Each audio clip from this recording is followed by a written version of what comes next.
Hello, hello, je suis ravie de vous retrouver pour cette guidance Oracle Astro des Capricornes et Ascendant Capricorne pour ce mois de juin 2023. Alors, la saison des Gémeaux n'est pas votre saison idéale puisque le Gémeaux est positionné dans votre maison 6 qui est la maison des obligations, des routines quotidiennes, de la santé. C'est ça que le soleil va mettre en exergue, donc surveillez bien votre santé. Mercure va être positionné dans cette maison du 12 juin au 27 juin. Donc vous pourriez être préoccupé par quelques problèmes de santé au niveau psychologique ou physique. À vous de vous occuper de vous, c'est primordial. Lorsque le soleil va passer en cancer, il va passer dans un signe qui est le signe, votre signe complémentaire, donc un signe important pour vous. Il va se positionner dans votre maison 7, qui est la maison du couple et des associations, et de l'image que vous donnez aux autres. Il va mettre en lumière ce thème-là. Mercure sera dans cette maison à partir du 28 juin, et Vénus y est jusqu'au 5 juin. C'est un moment où vous aurez certainement envie de vous engager dans une relation de couple, ou de vous associer, ou d'entamer une nouvelle activité, d'intégrer un groupe professionnel, par exemple. En tout cas, c'est l'interactivité avec les autres qui va être primordiale pour vous. Lorsque Vénus va rentrer dans le Lion, le 6 juin, et vous le savez, je l'ai déjà souvent expliqué, il va y rester jusqu'à début octobre, donc 4 mois, Vénus va se positionner dans votre maison 8. Alors, Vénus en maison 8, c'est l'envie, le désir de sexualité, c'est l'envie de transformer sa vie amoureuse, de chambouler certaines choses. Donc, vous pouvez avoir des remontées du passé, de choses qui vous rendent malheureux, ou en tout cas qui vous obligent à sortir de votre zone de confort. Mars est déjà positionné dans cette maison 8 parce qu'il est en Lion aussi. Et c'est vrai que Vénus-Lion, Vénus-Mars-Lion amène une passion très importante, mais peut amener aussi un bouleversement profond dans votre façon de voir les choses, dans votre sexualité. Vénus représente aussi l'argent et la maison 8 représente aussi tout ce qui est gain et pertes financières. Donc vous pourriez être dans une action pour retrouver ou redorer le blason de vos comptes en banque, en tout cas, puisque vous êtes dans une phase où vous avez été dans une période de pénurie financière ou de perte financière, et là, vous allez œuvrer pour regagner de l'argent, pour remplir vos comptes. Il faut savoir que Pluton est en Verseau jusqu'au 11 juin. Actuellement, il est déjà rétrograde et il va l'être encore plus puisqu'il va revenir dans votre signe à partir du 12 juin. Il touchera particulièrement les derniers décans, ceux du 28-29 du 19-20 janvier, puisque ensuite il sera en Verseau. Il touche déjà, vous l'avez déjà ressenti si vous êtes vraiment fin janvier, et c'est vrai qu'il amène des transformations, des bouleversements profonds qui sont toujours accompagnés de remises en question émotionnelles. Ça, il faut que vous vous y prépariez. Donc c'est la dernière ligne droite pour Pluton, qui va toucher donc les 29 et 28 degrés dans quelques mois. Hein. Et l'année prochaine, Pluton repassera directement sur le Verseau et vous laissera tomber, il vous laissera en paix pendant un bon bout de temps. Mais n'empêche que tous les effets qu'aura Pluton sur votre signe, que les autres décans ont déjà vécu, puisque les premiers, les deuxièmes décans ont déjà vécu ces bouleversements profonds, vous allez les vivre et vous les vivrez certainement encore, même lorsque Pluton sera en Verseau. Le Poisson est un signe ami, il est positionné dans votre maison 3. Saturne restructure votre environnement amical, votre manière de communiquer, peut-être l'envie aussi de reprendre des études, de repartir sur des bases nouvelles, peut-être même d'officialiser un niveau scolaire. Ça peut être un moment où on règle certaines choses avec sa famille et plus particulièrement ses frères et sœurs. Neptune en Poisson, positionné dans cette maison 3, a pu créer quelques quiproquos. Il touche particulièrement le dernier décan et Saturne touche le premier décan. Donc, pour le moment, c'est le premier décan qui réorganise sa vie personnelle et sa vie familiale. Ce qui est particulièrement intéressant pour vous, et voyez, j'ai gardé le meilleur pour la fin, c'est l'amas de planètes en Taureau. Alors, du 1er au 12 juin, Mercure est positionné en Taureau, et c'est votre maison 5, qui est la maison des enfants, de l'amour, des plaisirs, de tout ce qui est créatif au niveau artistique. Hein. C'est le théâtre, c'est les spectacles. Donc si vous êtes dans ce domaine-là, c'est parfait pour vous. C'est Mercure vous donne l'envie d'avancer sur une nouvelle voie. Et surtout, cette maison 5 est une maison chanceuse. C'est aussi la maison des jeux. Quand je dis des jeux, je parle de la loterie, du tiercé, du millionnaire, de tout ce que vous voulez, des jeux de hasard. Donc, elle peut amener ce coup de bol, surtout que, j'y viens, Jupiter est dans ce signe et Jupiter en taureau amène l'abondance. Pour vous, c'est vraiment un positionnement de chance à l'extrême. Donc, vous êtes dans une année plutôt très intéressante. Jupiter, Uranus est déjà positionné dans cette maison 5 et a pu amener des coups de bol extraordinaires. Pour le moment, il touche fin du deuxième décan, début du deuxième. Donc, vous pouvez avoir des coups de bol très intéressants. Vous les aurez d'autant plus lorsqu'il y aura des Uranus sera respecté. Je sais qu'il l'est au mois de mai, là, ou début juin plutôt. Il va y avoir pour la pleine lune du 4 juin, une conjonction Mercure-Uranus qui peut amener un coup de chance extraordinaire pour vous, donc le 4 juin, et ça sera le moment de faire vos vœux, même si la pleine lune est dans l'axe 6-12, c'est pas l'axe idéal pour vous, c'est un axe où il peut y avoir des révélations de trahison, de choses cachées, de double vie, c'est des mises en lumière de la vérité, donc si vous, c'est quelque chose qui vous arrange, tant mieux. Si ça ne vous arrange pas parce que vous avez des choses à cacher, ça va être plus compliqué. Mais en tout cas, peut-être ça va vous libérer. Parfois, on vit dans le secret ou dans des trahisons dont on a envie de sortir parce qu'on culpabilise. Alors, autant s'en débarrasser. Mais par contre, cette conjonction Mercure-Uranus le 4 juin va être hyper intéressante et peut vous amener des surprises incroyables et des vrais coups de bol. Donc, date à retenir et à faire vos vœux, ça c'est sûr et certain.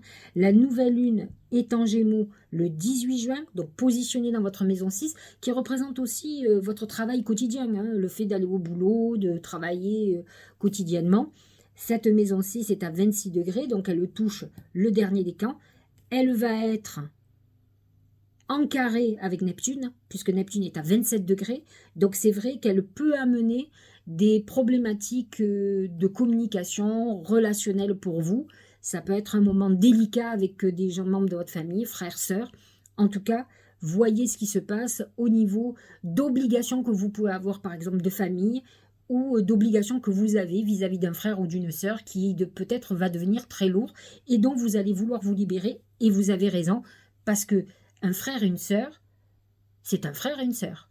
Que vous ayez des liens du sang, que vous vous inquiétez, c'est normal, mais vous n'êtes pas ni leur père, ni leur mère. Ce ne sont pas vos obligations. Si vous avez des enfants, vous avez vos obligations vis-à-vis de vos enfants, dont vous êtes responsable. C'est pas la même chose. En tout cas, responsable de vos enfants, tant qu'ils ne sont pas adultes. Ensuite, ils prendront leurs propres responsabilités, ils voleront de leurs propres ailes, avec votre avis ou sans votre avis. Voilà qui est dit pour le Capricorne et pour l'astrologie. On va commencer avec l'oracle magique du Mar de Café, c'est mon oracle. Si vous savez que nous sommes les seuls à le distribuer, vous pouvez trouver pour l'acheter sur www.13trèfle-édition.com. Vous pouvez le trouver sur mon site aussi, sylvicariou.com. Vous trouverez les liens pour pouvoir l'acheter, ne vous inquiétez pas. Allez, on est parti. C'est l'encre. L'encre, je trouve, représente bien le Capricorne qui a besoin de cet ancrage à la terre. C'est la stabilité. De toute façon, Jupiter en taureau vous amène cette stabilité. Donc, vous rentrez dans une phase pour vous très importante. Ça peut être un moment où vous fassiez des investissements immobiliers, justement pour ancrer votre position, pour vous sentir rassuré. Il faut savoir quand même que le Capricorne est donc un signe de terre et il a besoin, par exemple, de l'immobilier pour être rassuré que son travail est fructueux. Donc ça peut être une très bonne année, ce mois-ci en particulier, mais toute l'année 2023 et une partie 2024, où vous pourriez faire un gros investissement immobilier qui est le reflet de votre réussite et de votre travail acharné professionnellement. C'est une stabilité aussi à mon sens, sentimentale. Jupiter est positionné dans votre maison 5, qui est aussi la maison des amours. Donc, vous rentrez l'année 2023 avec cette entrée de Jupiter dans le signe du Taureau, un signe ami. C'est quand même l'avènement de votre stabilité. Pour certains, il va y avoir un éclatement. Si vous êtes plutôt en couple et dans un couple mal assorti ou difficile, ça pourrait être l'éclatement de ce couple, non pas pour vous déstabiliser ou être en instabilité, mais peut-être parce qu'on a besoin de retrouver l'harmonie avec soi et être en accord avec soi. Parce que si vous n'êtes plus amoureux ou amoureuse, vous êtes en désaccord avec vous-même. Donc ne voyez pas parfois un éclatement comme quelque chose qui est une instabilité. C'est plutôt une quête de retrouver l'équilibre. Voyez ça comme ça. Allez, au niveau professionnel, c'est la bouche. La bouche, ce sont les mots, c'est les secrets, les calomnies. Donc faites très attention professionnellement. Vous pourriez avoir tout autour de vous des personnes qui parlent mal de vous. Vous pourriez découvrir tout ça. On est dans une pleine lune le 4 juin de révélation et de mise en lumière de la vérité. Donc attention si vous avez confié des secrets. Si vous avez un métier de secret professionnel par exemple, médical, juridique ou autre, ou mon métier par exemple, faites attention à ce que vous dites et à qui vous dites. N'oubliez pas que le secret professionnel veut dire ce qu'il veut dire, c'est-à-dire que vous devez être la seule personne au courant de ce qu'on vous dit en face. Donc à vous à faire attention. La bouche représente aussi les mots que l'on peut employer. Attention à votre communication. On en parle beaucoup avec ce Saturne en maison 3 et Neptune qui peut amener des quiproquos et des problématiques. Les mots sont des armes, donc ne l'oubliez pas. Ça risque d'être important au niveau de votre vie professionnelle et financière. Ça peut être un moment où vous ayez des entretiens professionnels. Attention, prenez vos responsabilités et vous verrez que ça passera bien. Autrement, ça va être compliqué. Au niveau de l'amour, c'est la femme. La femme représente la féminité, l'intuition, mais aussi toutes les histoires de l'amour en particulier. Donc si vous êtes un homme, c'est une très très belle rencontre d'une femme, peut-être même très féminine. Et si vous êtes une femme, on vous demande d'aller vers votre féminité, d'être peut-être un peu moins business. Les femmes capricornes peuvent être vraiment femmes d'affaires. Alors, retrouvez cette féminité et vous verrez que les portes de l'amour vont s'ouvrir. De toute façon, je viens de vous l'expliquer, Jupiter est positionné dans votre maison des amours pendant un an. Alors je vous l'ai dit, ce n'est pas que la maison des amours, c'est la maison aussi de la procréation. Donc ceux qui veulent faire un bébé, c'est la bonne année pour ça. C'est une maison de chance, c'est une maison très créative, positive pour les gens qui sont dans le milieu artistique aussi. Donc cette femme vous demande, pour que l'amour tape à votre porte, de retrouver votre féminité. Maintenant, si vous êtes en couple et que vous avez envie de reconquérir votre mari, par exemple, c'est le moment de retrouver votre féminité de toute façon. Dans tous les cas, on est dans une période de beauté ou de se sentir bien avec son corps et l'image que l'on donne de soi. Au niveau de la santé, c'est amusant, c'est l'homme. L'homme représente les énergies masculines. Alors si ça concerne les femmes, et les hommes aussi, hein, mais les femmes particulièrement, c'est tout ce qui est lié à la force. Donc les bras, les muscles, les jambes, faites très attention à ne pas vous faire mal au dos, à pas vouloir trop forcer, ça peut amener aussi des burn-out. Chez les hommes, c'est indépendamment de la force et de tout ce qui est lié à la musculature et aux os et à la charpente, c'est aussi tout ce qui est lié aux problèmes masculins, c'est-à-dire prostate, problèmes urinaires, etc., qui sont surtout masculins. Voilà au niveau de la santé. Et effectivement, le soleil étant dans cette maison-ci, c'est Mercure aussi, vous pourriez être sujet à vous reprendre en main, et c'est peut-être pas du luxe à mon avis. En tout cas, cette pleine lune du 4 juin va mettre en lumière aussi votre santé morale, votre santé physique, et vous demande de vous occuper de vous. Avant tout, si vous voulez être performant dans votre vie professionnelle et même personnelle, il faut que vous alliez bien, que vous soyez ancré, que vous soyez en harmonie, en équilibre à l'intérieur de vous. Voyons la suite. Le Tao, c'est la vérité intérieure. La vérité intérieure correspond complètement au soleil en Gémeaux et plus particulièrement à la pleine lune, axe Gémeaux-Sagittaire, c'est l'axe de la vérité. Alors, qu'est-ce qu'elle nous dit ? Sagesse du cœur, vision, clarté, pureté, connaissance intuitive, conscience, reconnaissance de l'illusion. Vous êtes dans une période où vous devez voir les choses telles qu'elles sont et pas comme vous avez envie. Il est bon, le Capricorne est assez lucide, mais on peut avoir des pertes de conscience à un moment donné ou se trouver des excuses. Là, pour le coup, vous allez être dans une énergie purement intuitive et de révélation où effectivement, vous aurez l'impression d'avoir été dans un nuage, dans un rêve ou dans un cauchemar depuis des années et que là, d'un coup, le voile s'est déchiré. Et c'est la meilleure des choses qui puisse vous arriver. La prise de conscience, ça nous fait avancer. Au niveau de l'intuition, des oracles d'intuition, c'est l'abondance. C'est ce Jupiter en taureau, c'est l'amas de planètes en taureau, de toute façon, qui amène l'abondance. Sentez-vous mériter le meilleur sans aucune condition en contrepartie. C'est exactement ce que vous allez avoir sur l'année, et plus particulièrement sur le mois de juin. Vous êtes bien parti. Au plus il y aura des planètes en signe de terre, au plus cette maison 5 sera activée, sachez-le. Donc, les énergies aussi du cancer sont très favorables parce qu'elles sont en harmonie avec le taureau et sont très importantes pour vous. Donc à partir du 21 juin, vous allez d'autant plus ressentir cette action sur toutes les planètes en taureau et sur cette maison 7, votre relation aux autres. Donc vous rentrez dans un mois quand même fructueux au niveau financier, sachez-le, c'est plutôt très bien. Pluton dans votre maison 2 transforme aussi tout ce qui est d'ordre financier. Dernier oracle, c'est se séparer. Oui.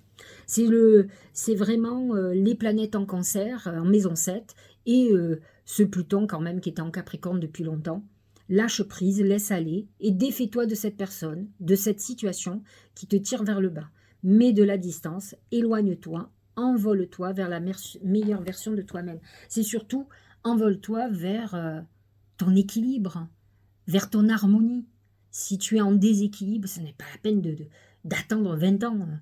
Je dis souvent à mes clientes, je leur pose une question. Quand elles sont dans le doute, est-ce que vous vous voyez avec votre mari, allez, on va dire dans 5 ou 10 ans? J'en ai qui spontanément me disent « Ah non, sûrement pas ». Je dis alors pourquoi attendre? Vous allez attendre quoi? Que vous ayez 10 ans de plus?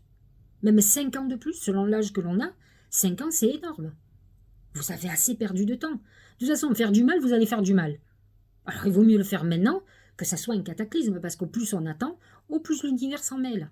Et quand il s'en mêle, c'est violent. Je vous le dis, ce n'est jamais comme vous imaginez. C'est très violent. Donc, mieux vaut décider des choses. Mais si la réponse est, alors c'est valable pour les hommes, si vous ne vous voyez pas avec la personne avec qui vous êtes dans 5 ans ou dans 10 ans, c'est que vous vous dites que votre histoire va s'arrêter à un moment donné, alors autant, en bon Capricorne que vous êtes, reprendre le contrôle de votre vie et décider de quand. Je ne vous dis pas demain, mais d'organiser votre séparation, de vous organiser pour votre logement, aller voir un avocat, préparer tout ça pour pouvoir contrôler le cours des choses et que vous puissiez avancer et ne plus perdre du temps. N'oubliez pas que le Capricorne, c'est Chronos, c'est le dieu, il est dirigé par Saturne qui est le dieu du temps, et les Capricornes ont toujours le temps.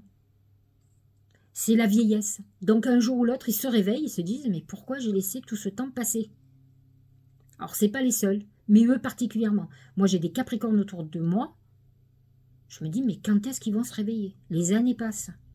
Ils en sont toujours au même stade, à pas avancer. À un moment donné, tu fais quelque chose, tu remets en route, tu reprends le pouvoir sur ta vie. C'est le moment ou jamais. Mais donc, sachez-le, pour nombre de Capricornes, il va falloir se séparer sentimentalement, professionnellement. C'est pas la peine d'attendre.